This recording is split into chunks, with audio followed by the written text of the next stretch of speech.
Anem al mercat del gas. Bon dia a tothom, els que no hi eren abans. Bé, ara anem a fer com que diu un canvi de terç, tot el dematí portem parlant d'electricitat i ara anem entrant al món del gas. Bé, el món del gas, el que és Catalunya, el que és Espanya, sabeu que de gas no en tenim gens, tot ve de fora, ve pel gasoducte, pel gas, o ve en barcos i tal, però que aquí no en produïm gens, no? Llavors aquí a Catalunya tenim només una empresa, n'hi ha dues, però una que és la que té el 99% de la seva distribució, que és gas natural, no? Després existeix Redexi, que està a la zona d'aquí de Puigcerdà i Figueres i tal, no? Bé, nosaltres com a empresa comercialitzadora vam néixer fa 4 anys, ara justament farà 4 anys, i va ser una miqueta perquè Gas Natural es va absorbir, es va comprar totes les instal·lacions que tenien de distribució de gas propano en diferents pobles, perquè com sabreu, el 7 d'octubre del 98 va sortir la llei d'hidrocarburs on quedava alliberat el mercat del gas i vam sortir diferents empreses, no? Però evidentment no podies agafar i dir, ostres, però ara em vaig a forçar a comercialitzar gas perquè calia molts diners i el que no podíem fer nosaltres com a empresa petita, tot i ja sent distribuïdors legals, el que no podíem fer era anar als argelians i dir, escolta, que vull comprar-te 1 milió de pessetes en gas, et diuen, escolta, es comença a afegir-li números, no? A afegir-li zeros a darrere, el qual era inviable per nosaltres. Ens vam dedicar a fer distribució a diferents pobles, no? Aquí a prop d'aquí tenim Vallromanes, Vallgorguina, Gualba, Torrelles de Llobregat, Corbera, Lleida, després l'Òdena, diferents pobles. Fa 5 anys el Gas Natural va intentar de fer un sorpasso, d'intentar treure'ns les duplicant les canalitzacions, el que ens dàvem, o ens treia les canalitzacions, duplicant la canalització pels carrers, les aceres, com que no estan prou plenes de serveis, doncs imagineu-se. En tota aquesta lluita vam arribar a un acord, després de moltes converses i tal, a poder-los vendre. Automàticament, tal com els vam vendre, vam agafar uns quants dinerets i vam dir, ara sí que us farem la competència de veritat. Llavors vam passar a fer la figura de comercialitzador. Actualment estem, tret de les empreses distribuïdores de tot Espanya, i estem la segona, tercera en número de clients. Hem anat fent un creixement gràcies a tota la moguda del procés i de tot el que ha hagut. Hem passat a ser el segon de tot Catalunya en número de clients.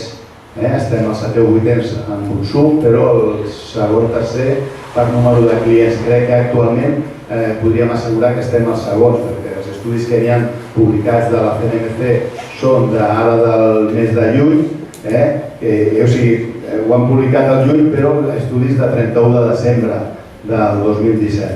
Bé, ara passant una miqueta ja el que més interessa de cara als clients. El tema del gas, nosaltres a nivell de vivendes no influïm en res, perquè tot ve a ser com la llum, ve de la distribuïdora i és la que es preocupa de lectures, de comptador, de tot el servei aquest, no? Avantatges que tenen en la nostra comercialitzadora són les d'atenció al client.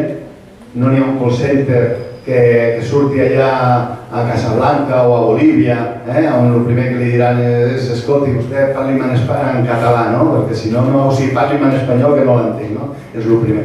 Les empreses petites, gràcies a Déu, no tenim call center, la majoria no disposem de call center extern, alguna pot ser que tingui propi, però en principi som, al ser petites, qualsevol consulta se soluciona instantàniament.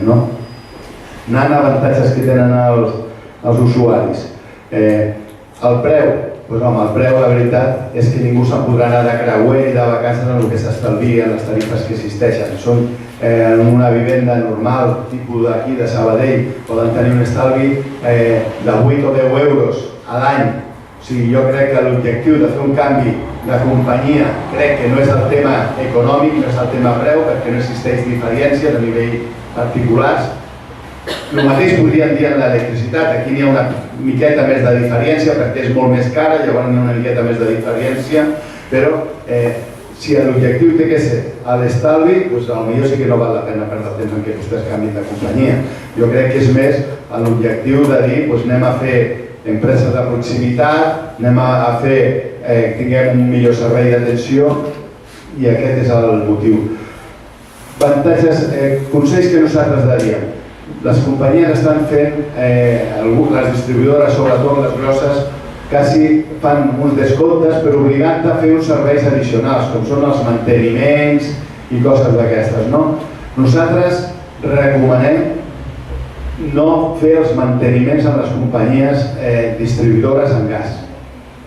I m'explicaré el motiu. Oi que quan tenim un cotxe i anem al mecànic, el mecànic aquest no té recanvis dels 20-30 marques de cotxe? Doncs el mateix passa en els serveis tècnics d'aquestes companyies que ho toquen tot. Fem el manteniment i portem, vinga, fem una contractació de manteniment, els 10 euros mensuals i tal.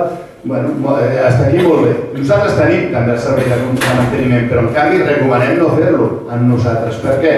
Perquè els serveis de manteniment de les empreses van a una casa i no poden portar els recanvis de totes les calderes. Llavors, el negoci haurà d'estar primer que no són la pròpia, són subcontrates que ells tenen.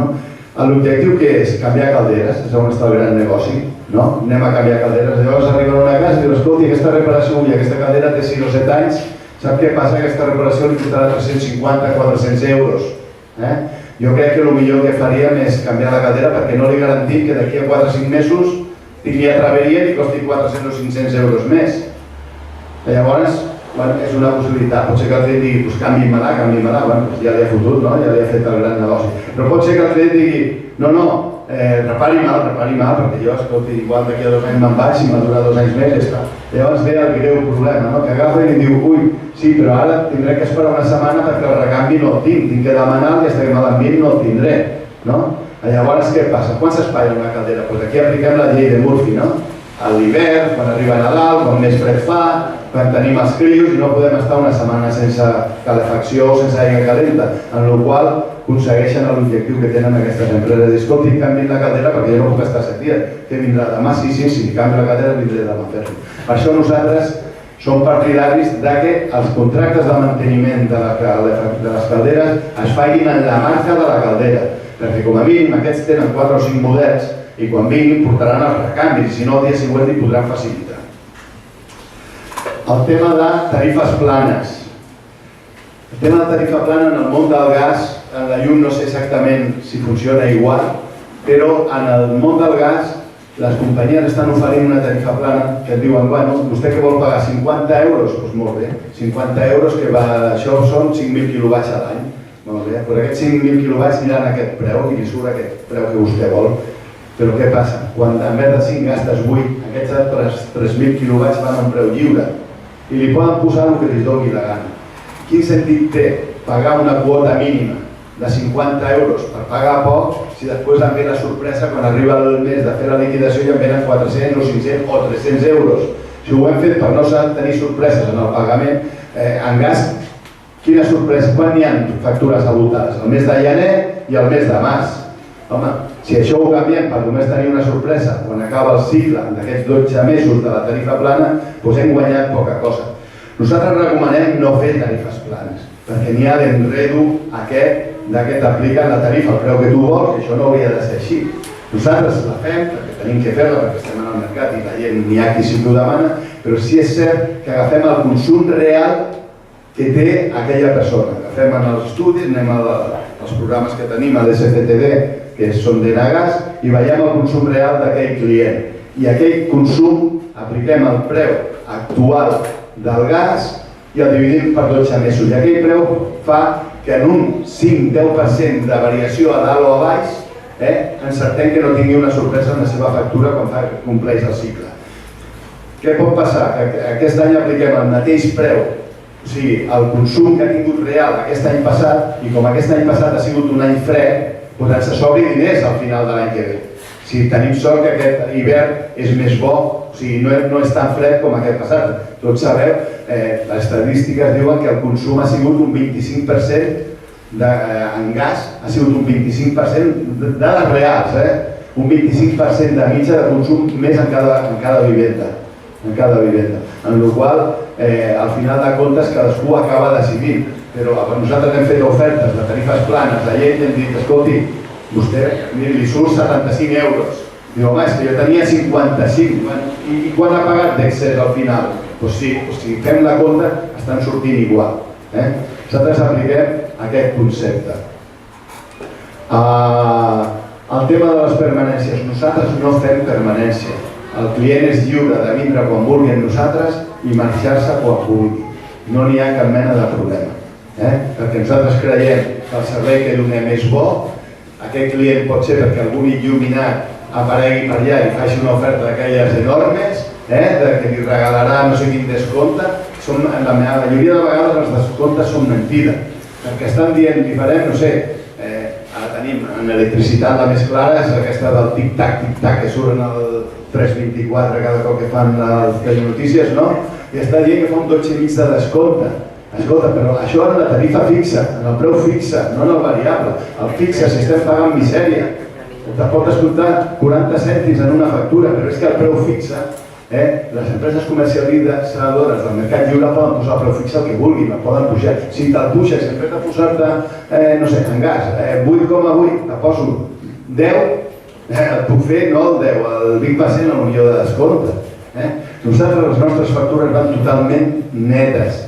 Van els 4 conceptes: terme fixe, el variable, l'impost d'hidrocarburs i l'IVA. D'acord? O el lloguer de comptador, l'IVA va a part, no? Vull dir, són totalment netes i entendibles. No n'hi ha més coses. En el món del gas és que és així de reduït. No n'hi ha masses companyies. Aquí a Catalunya n'hi ha 7 o 8 que fan algunes coses, però no estan massa visibles. S'estan dedicant molt al tema industrial. La gran majoria és tema industrial i comercial. Nosaltres, per sort, a l'octubre de l'any passat també fèiem comercial i industrial, perquè la rentabilitat del comerç del client particular, escolteu, estem parlant de 24-25 euros a l'any de marxa que et deixa. El que passa que a base de molt volum és cert que sí que fas negoci, no? Nosaltres, ja dic, teníem en octubre de l'any passat 700 clients en el món del gas i ara estem voltant als 10.000. O sigui, en 12 mesos el tema del procés i per diferents coses ens van vincular en el món aquest del gas i tal, i del groc, i ens van començar a sortir clients sense fer visita. Nosaltres no som empresa que, a més, ara sapigueu que ja està prohibit fer el porta a porta, fer visites, des que va sortir la llei el dia 5 d'aquest mes, i està prohibit llançar publicitat a les bústies i fer visites porta a porta. O sigui, si us ve algú a visitar, denuncieu-lo. Ja està bé que vagin emprenyant a les cases i molestant i fent ús indegut de les marques. N'hi ha gent que va dir, escolti, sobretot nosaltres a casa meva, jo m'he trobat vindre d'Endesa, de dir, escolti, és que volem veure una factura perquè tenim dubtes que el comptador estigui funcionant bé i tal, i voldríem veure la seva factura. Home, però tu ets d'Endesa, treu tu el llistat i veuràs la factura. L'únic objectiu que tenen és anar a casa, veure la seva factura, fer-li una fotografia, agafar-li el CUPS i donar-lo d'alta. Donar-lo d'alta. Nosaltres ens hem trobat gent que ha contractat per la web, nosaltres el 90% de clients s'han fet per la web, i gent que s'ha fet voluntàriament i als 3 mesos ens ve una baixa. Cony, què ha passat aquí que ve la baixa aquesta? Truquem al client, diu no, diu jo no he fet res, diu aquí van venir uns senyors a mirar-me el comptador, em van demanar una fotografia per mirar a veure el nostre comptador i tal com estava, si anava d'acord amb la lectura i ja està, i no hem fet res. Hem tornat a reactivar la sol·licitud d'aquesta alta i s'ha tornat. Però és l'actitud que tenen aquestes empreses grans.